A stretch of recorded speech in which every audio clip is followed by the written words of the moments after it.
안녕하세요. 오늘은 제가 인서울 약대랑 지방한의대를 동시에 붙었을 때 했던 고민들을 같이 나눠보는 시간을 가져보려고 합니다. 이 고민을 같이 나눠보자고 생각한 이유는 이제 이 두 군데, 항상 수험생 커뮤니티나 그런 데를 봐도 이 두 군데를 동시에 합격했을 때 아니면 이 두 군데를 원서를 쓸 때 같이 고민하고 계신 분들이 굉장히 많더라고요. 그래서 저는 이 두 군데를 동시에 합격을 하고 나서 예치금을 넣을 때까지 시간이 한 4일인가 밖에 없었어요. 그래서 그 전에는 제가 두 군데 다 합격할 거라고 생각을 못해서 그 4일 안에 모든 걸 다 정해야 되는 상황이었기 때문에 그 4일 동안 진짜 밤을 새면서 막 인터넷도 찾아보고 막 주변의 약사나 한의사 분들께도 되게 많이 물어봤어요. 그래서 그랬던 경험들을 좀 공유를 하면 누군가에게 도움이 되지 않을까 해서 영상을 만들게 됐습니다. 그러면 그리고 제가 더 고민을 했던 이유는 직업이라는 게 되게 한 사람의 인생에 평생 영향을 미치는 거잖아요. 그런데 제가 일단 첫 번째로 가졌던 직업은 초등교사였는데 뭐 적성적인 측면에서 막 그렇게 저한테 베스트가 아니었기 때문에 다른 직업을 찾고 수능을 보게 된 거겠죠. 그래서 두 번째로 가지는 직업은 좀 더 제 적성에 잘 맞았으면 좋겠다라고 생각을 했기 때문에 저는 일단은 적성을 가장 1순위로 생각하면서 대학을 고르긴 했었거든요. 그래서 그 외에도 뭐 전망이나 직업적인 전망이나 아니면은 급여, 그다음에 여러 가지 국시 합격률 같은 좀 소소한 것들도 다 같이 보면서 이야기를 하면 될 것 같아요. 그러면 영상 시작해볼게요. 먼저 인서울 약대의 장점이라고 하면 위치를 빼놓을 수가 없죠. 아무래도 서울이다 보니까 6년이라는 짧지 않은 기간을 서울에서 다양한 인프라와 또 근접 대학들이랑 교류를 하면서 지낼 수 있어서 되게 좋은 것 같아요. 그리고 저처럼 늦게 대학을 가시거나 해서 좀 생활비를 벌면서 대학을 다녀야 한다 하는 분들이 계시면 이제 학원 알바나 과외 자리가 서울과 이제 지방은 되게 비교가 안 되는 수준이잖아요. 그런데 이제 비교적으로 지방 한의대는 되게 시골에 있는 경우가 많더라고요. 물론 아닌 경우도 있지만 그래서 자차가 없는 분들이라면 본가까지 KTX를 타고 이제 통학하시는 분들도 많이 봤고, 그래서 일단 위치로는 자기가 지방 생활에 익숙하고 집순이다. 나는 별로 나가서 노는 거에 큰 로망이 없다. 하지만 지방도 상관없을 것 같은데 이제 6년이라는 생활이 짧지 않으니까 약대 한의대 비교하면 당연히 한의대지 이렇게 생각이 들긴 해도 많이 고민이 됐던 것 같아요. 그리고 약대랑 한의대는 이제 학교 특성상 공부 측면에서도 비교가 많이 됩니다. 약대는 몇 개 학교 빼고는 유급에 대한 압박이 거의 없는 반면에 한의대는 유급으로 유명한 학교들도 많고 공부량 자체도 약대보다 훨씬 몇 배 정도 차이가 나는 것으로 알고 있습니다. 그리고 유급은 1년 동안 거의 1,000만 원 가까이 등록금을 내놓고 다니지도 못하고 또 이제 그 시기를 놓치면 후배들이랑 같이 학교를 다녀야 되는 거니까 뭔가 그 유급을 당하지 않기 위한 스트레스가 한의대는 되게 주변 분들 말을 들어보면 상상 이상인 것 같더라고요. 그래서 한의대 약대 중에 이제 학교 생활만 놓고 보면은 한의대가 훨씬 더 빡센 생활인 것 같다라는 생각이 들었습니다. 그러므로 대학 정원 차이를 비교해 보겠습니다. 대학 정원 수는 곧 면허를 가진 사람 수로 직결되는 측면이 있기 때문에 굉장히 중요한 요소라고 생각이 됐습니다. 약대 정원은 08년도 그러니까 2008년도에는 1,200명 정도였다고 해요. 그런데 이제 약대 정원을 증가시키면서 50%가 거의 증가한 1,800명을 현재 대학에서 뽑고 있고요. 한의대는 700명 정도의 인원을 매년 꾸준히 뽑고 있는 걸로 알고 있습니다. 둘 다 정년 없는 평생 직업으로 많이 언급되는 직업들인 만큼 면허를 가진 사람들이 계속해서 배출되고 누적되면 그 인원 수만큼 레드오션이 되거나 아니면 취업시장 경쟁률이 높아진다든지 회의 하락을 가져올 수 있기 때문에 굉장히 이것도 고려할 만한 상황이라고 생각이 됐습니다. 여기서는 약대 인원이 한의대 인원보다 거의 2배 이상 많다는 점을 기억하시면 될 것 같습니다. 다음으로 국가고시 합격률을 비교해보려고 합니다. 이제 작년 국가고시 기준으로 약대는 약 92.3%의 합격률을 보이고 있고요. 그리고 한의대는 97% 정도의 합격률을 꾸준히 보이고 있다고 알고 있습니다.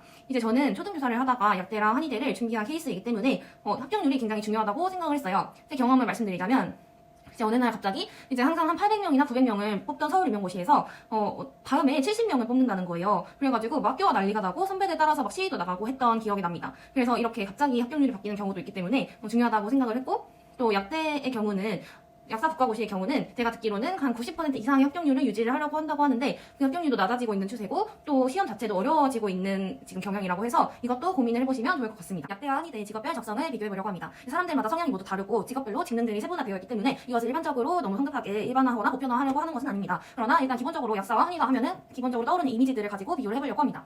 이제 약대는 뭔가 조제실에서 혼자 약사가 조제실에서 약을 조제하거나 하는 것을 생각해보면 상대적으로 비대면이고 반복적인 업무가 꽤 있는 것 같아요. 그리고 물론 공약 지도를 한다거나 할 때는 환자분들과 적극적인 교류를 해야 될 때도 있겠죠.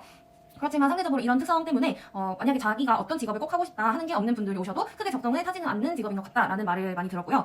그리고 기본적으로 사람들의 건강과 관련된 위약품을 다루는 직업이기 때문에 꼼꼼해야 하는 것은 맞는 것 같습니다. 그리고 다양한 진로가 열려있다라는 것도 똑같은 맥락에서, 그리고 비슷한 맥락에서 미래의 자신의 가능성을 아직 난 열어두겠다 하는 분들께는 약대는 딱 약사만 하는 것이 아니라 제약회사 연구직이나 아니면 시각처 공무원 또는 병원 약사 같은 다양한 진로들이 되게 많이 열려있는 측면이 있어서 이것도 메리트가 될 수 있는 것 같습니다. 비교해서 한의대는 아무래도 임상에서 환자들을 직접 이제 마주하고 진료를 하는 일이다 보니까 당연히 소통하고 상호작용하는 능력 그리고 사회성이 많이 필요한 직업인 것 같아요. 그리고 전반적으로 환자의 상태나 이제 경과를 이제 꼼꼼하게 지켜볼 수 있는 관찰력과 그리고 이를 바탕으로 이루어지는 자신의 어떤 술기 기술을 이용해서 치료하고 진단하는 주체적인 능력이 필요할 것 같습니다. 또한 한의학 자체가 굉장히 호불호가 많이 갈리는 학문이라고 생각을 해요. 그래서 신뢰도 측면에서 뭔가 선호하지 않으시는 분들도 있을 텐데 그런 분들은 이제 한의대에 가서 6년 동안 이에 대한 공부를 하고 그 직업에 종사하실 때 많은 스트레스를 받을 수 있다고 합니다.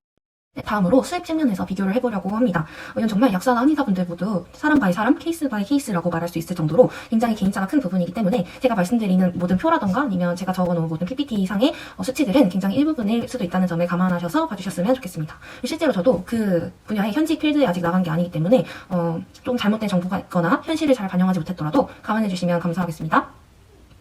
자, 먼저 개국이나 개원을 하지 않는 그냥 페이, 그러니까 봉급을 받으면서 자신의 가게를 열지 않고 일하는 한의사나 약사의 경우 공통적으로 서울에서 지방으로 갈수록 페이가 높아진다고 합니다. 그런데 이제 페이 약사의 경우에는 약사가 수도권에 아무래도 많이 포화되어 있기 때문에 그 페이가 350까지 이제 거의 깨졌다고들 하더라고요. 그래서 한 달 세후 기준으로 봤을 때 페이 약사는 350에서 500 정도 아니면 600 이렇게 가져가는 것으로 알고 있고, 그다음에 페이 한의사의 경우에는 같은 지역이라고 했을 때 같은 지역에서 약사가 버는 세후 월급의 한 1.5배나 2배 정도를 가져가는 것으로 들었습니다. 이제 개국이나 개원을 했을 때 수입의 차이에 대해서 알아보도록 하겠습니다. 아무래도 한의사와 약사의 가장 큰 차이점이라고 하면 수입의 상방, 그러니까 얼마나 벌 수 있는지 그 기대치가 뚫려 있는지 아닌지 여부인 것 같은데요. 약국은 메디컬 빌딩이나 엄청나게 좋은 자리에 특수한 경우를 제외하고는 이렇게 보통 이 정도 사이에서 수익을 얻을 수 있지만 한의원은 본인의 능력치에 따라서 벌어들이는 수익이 딱히 한계치가 없다고 알고 있습니다. 물론 그 수익을 양방위원회에 비교할 수는 없겠지만요. 물론 이게 제가 다 주변에 조사하고 알아본 내용이긴 하지만 확실하지 않으니까 좀 더 정확한 정보를 알고 싶으신 분들은 따로 알아보시기를 추천드립니다. 네, 이제는 약대와 한의대의 전망에 대해서 알아보려고 하는데요. 전망도 직업을 선택할 때 가장 중요하게 고려할 이슈 중에 하나죠. 예를 들어서 수의대의 경우에는 현재 반려동물을 키우는 사람들의 인구가 계속해서 증가하고 있기 때문에 전망이 엄청 좋아졌다고들 이야기하잖아요. 이제 그와 비해서 약대는 일단 가까운 미래는 아니지만 먼 미래에 약 자판기나 AI 등의 발달로 없어질 직업이다 라는 이야기가 아무래도 계속 나오고 있는 중인 것 같고요. 이제 굳이 부정적인 측면을 찾아봤을 때의 이야기입니다. 그럼에도 불구하고 신약의 개발을 계속해서 해나가야 되기 때문에 더 유명해질 수도 있는 직업이다 이렇게 보시는 견해도 있었습니다. 하지만 가장 많이 우려하시던 부분들은 국시로 배출 인원을 조절하고 있기는 하지만 정원이 증가해서 계속해서 그 인원이 적체되는 상황이 생길 수도 있다는 것이었습니다. 다음으로 한의대는 고령화로 인한 노인 인구의 증가가 전망을 굉장히 좋게 바라볼 수 있게 해주는 하나의 요인이라고 할 수 있고, 그와 반면에 나중에 고령화가 진행되었을 때 주 고객층들은 지금의 젊은 세대라는 점을 고려하면 젊은 세대들의 한의학에 대한 인식이 그렇게 막 좋지는 않다는 의견들이 많더라고요. 그래서 오히려 전망이 그리 좋지 않다는 의견들도 있었습니다.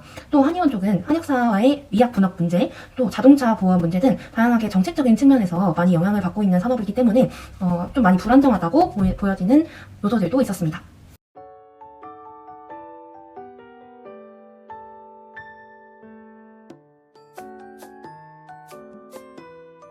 그래서 저는 이미 초등교사라는 직업을 한번 바꿨기 때문에 두 번째 직업은 제가 정말 좋아하고 적성에 맞을 것 같은 흥미있는 일을 선택하기로 했습니다. 그래서 한의학도 물론 굉장히 재밌고 좋은 학문이지만 저는 초등교사를 했을 때 아이들이 ADHD나 아니면 우울증에 걸린 친구들이 좀 있었거든요. 근데 그 친구들이 약물의 도움을 받아서 조금씩 나아지는, 호전되는 모습을 볼 때 굉장히 신기하고 그 메커니즘이 또 궁금하고 그러기도 했거든요. 그래서 그런 거에 대해서 알아보면 굉장히 재밌겠다, 또 뿌듯함도 있겠다라고 생각을 해서 약대를 가기로 결정을 했습니다.